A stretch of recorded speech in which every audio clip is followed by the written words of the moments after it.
happiness. Everyone is looking for it, but we look for it in all the wrong places. What if we had a guide that showed us what John Wesley called the complete art of happiness? We do. Join us this fall as we look at the Sermon on the Mount, one sermon that changed the world.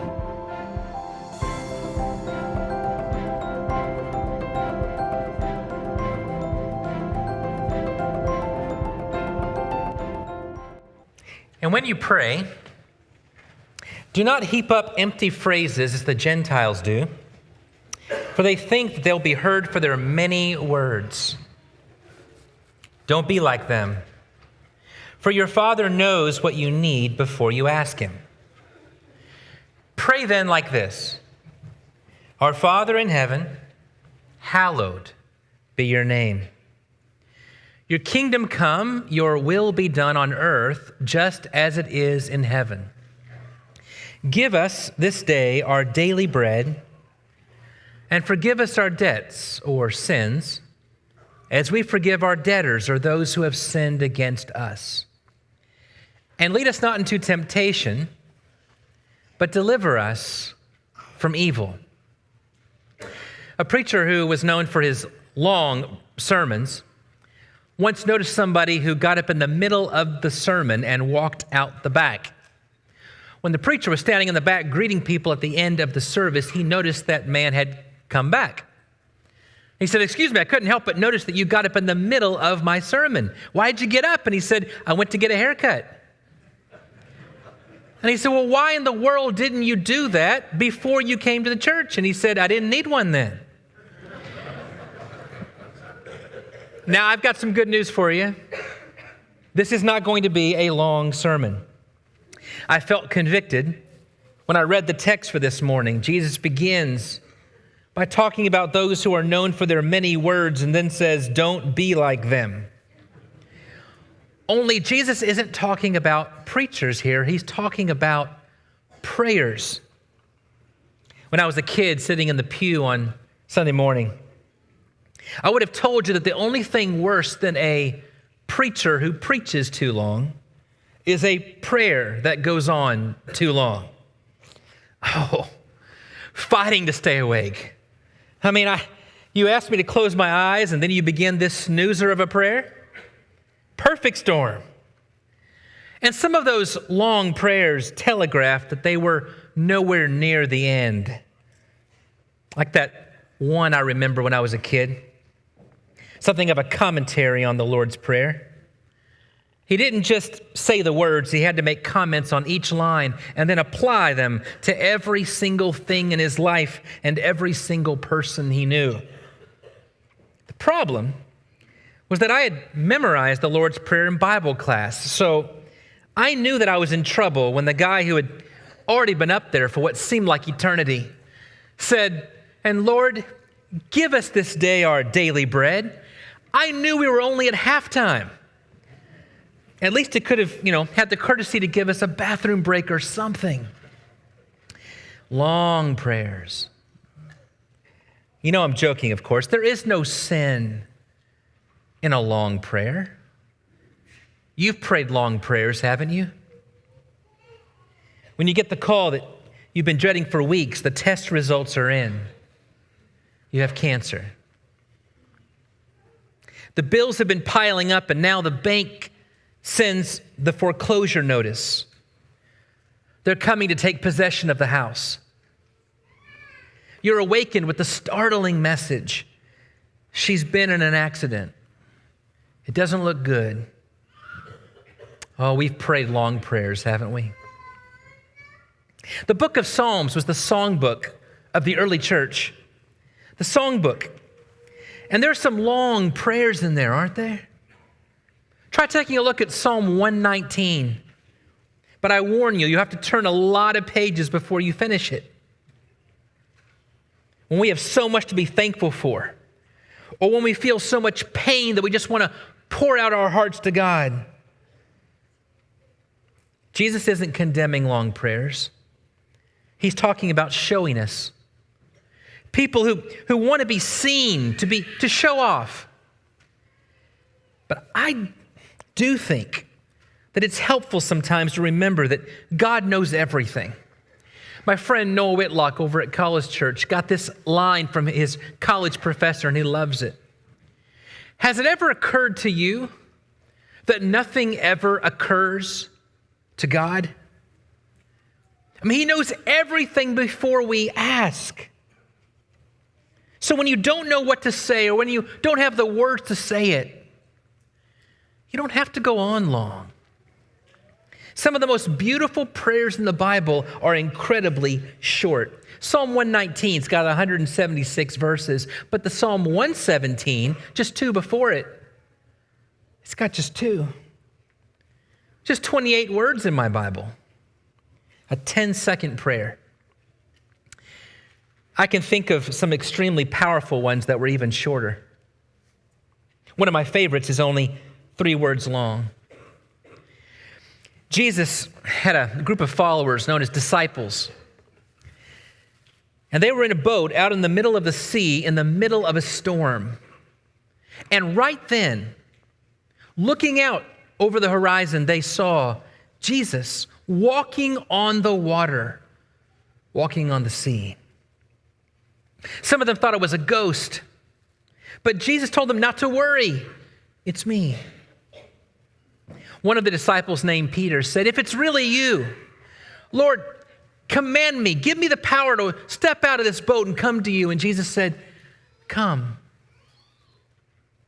So Peter got out of the boat and he began to walk on the water. Pretty amazing, right? What a spiritual high. Have you been there? I imagine many of you in this audience this morning have been there. Times when you felt so close, so connected to God. You saw His power at work in every inch of your life. You felt so good you could walk on water. But then Peter felt the wind. He saw the rain. He heard the thunder. He noticed the waves. Have you been there?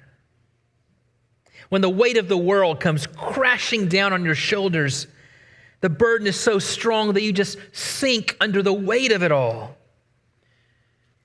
Peter began to sink. It's in those scary moments, perhaps the scariest moments of our lives, that we want to cry out to the God who knows us, but we don't know what to say, or we don't have the words to say it. And if that describes you, take comfort in knowing that Peter's prayer at this moment works. Jesus came to his rescue, lifted him out of the troubles. But Peter's request was only 3 words. Lord, save me. In our text this morning, Matthew chapter 6, Jesus is teaching his disciples to pray. I'm so grateful that the Lord taught us how to pray. I've looked through my Bible and I don't see where Jesus was asked how to preach. He wanted them to preach. He sent his Spirit to empower them and guide them to preach, and he taught them truths that they would later preach. But the text never says the disciples came to him and said, Lord, teach us how to preach. The text never says that he taught his disciples to sing. They did sing. They sang a hymn after the Lord's Supper. But in Luke 11, Luke's parallel account to our own text this morning, we find Jesus praying. His disciples are waiting for him to finish, and when he had finished, they reflected on what they just witnessed, and they said, Lord, teach us how to pray. It must be important. But it seems so hard sometimes, doesn't it? Especially when we don't know what to say or we don't know how to say it. The worries of this life can beat us down. And that's when we want to pray. But the anxiety can be so overwhelming, robbing us of our words. We worry about the present. Do I have enough money to pay rent this month? Why is my child acting up and acting out so much at school? Is something wrong with her? Why isn't my medicine working? Because I'm taking it regularly, but I still hurt. We want God to fix it and fix it now, but we worry so much we can't get the words right. We worry about our past. It's been 18 years since that affair. Your spouse forgave you. You went to counseling and they haven't brought it up since. You moved to a new town, you even got a new job, and life seems to be going fine, but you can't stop replaying that shame and guilt in your mind. Maybe you're empty nesters now. The kids seem to be all right, and they have family of their own, but your negative self-talk still keeps you up at night. Should I have spanked them? Did I spank them too much? Did I start that too early? Do they even remember that accident that scared them and scared me half to death? Did it traumatize them? I know they never say it, but do they still hold a grudge against me for how I handled that prom fiasco? And the mistakes, oh, the mistakes. We worry about the past. We worry about our future. I'm stuck in a dead-end job. I can handle it now, but will this be my life 10 years from now? Is this as good as it gets? We've dealt with some rocky times in our relationship.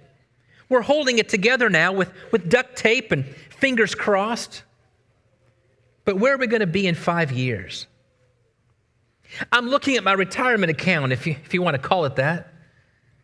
I mean, with a balance that low, can you even call that a retirement account?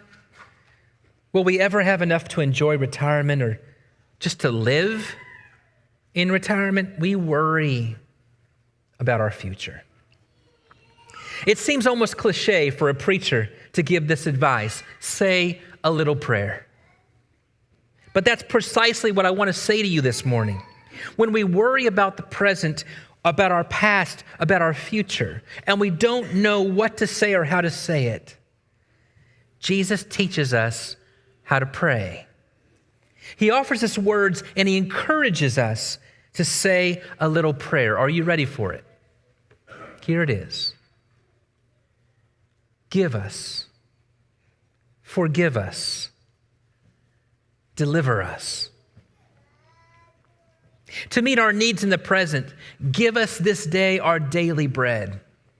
To cover our mistakes in the past, forgive us our debts as we forgive our debtors. To empower our future, lead us not into temptation, but deliver us from evil. You know, prayer's not the opposite of action. It is action. It's the front lines of the battle. There's still hand-to-hand combat to do, still work to be done as the Spirit gives us power. Asking God to give us this day our daily bread means we don't go borrowing trouble by storing up for ourselves bread for tomorrow. Asking God to forgive us of our wrongs means we also have to go about forgiving others. Asking God to lead us and to deliver us means we follow His lead. We don't act like the boy hanging backwards off his father's shoulder as the dad walks away, the boy still reaching out for the thing the father is pulling him away from. I can see lots of reasons why Jesus' speech goes in this order in Matthew 6. Pray like this. Don't care about money. You don't have to worry. I see reason and logic in that, don't you? Pray first. Pray for God to give us, forgive us, and deliver us. Know that God, your God, is on your side and He's on His way. And if so, don't turn to another God for your security and comfort, like money or clothes and possessions that you buy with money. Without meaning to, without knowing it, you'll be contradicting your prayer. And you'll be adding more things to worry about. It doesn't seem like it. We worry about money. We seem to never have enough. We worry about food. Will we have enough to feed our children? We worry about our clothes. Do I know the latest styles? Will I ever fit in? But it's all an illusion. The more money we have, the more we worry, because with ability comes opportunity and awareness. And once we buy the house next to the Joneses, we discover all the furniture, the cars, the boats, and the clothes that belong to the Joneses. And once we acquire those, then we learn about the second home and the 401k and the vacations to Cabo. More breeds more. And it's not always good. So remember our prayer. We're asking God to relieve us of our worries. Give us, forgive us, deliver us. We don't worry about food, for God gives us today our daily bread. We don't worry about money, for God forgives us of our debts. We don't worry about whether we can keep up with fashion and fortune or fame, for the Lord will deliver us from such addictions. You prayed, says God. You aren't turning to other gods, so don't worry. You're taken care of. I love that Jesus tells us all of that, but he doesn't begin with that. Look at this trick up his sleeve. Before telling us to pray, give us, forgive us, deliver us, he teaches us this prayer. Our Father who art in heaven, hallowed be your name. Your kingdom come, your will be done on earth as it is in heaven. The first lines aren't about you and me at all. They aren't about our stressors or our worries. They aren't about the children or the retirement account, the job or the journey. They're about God.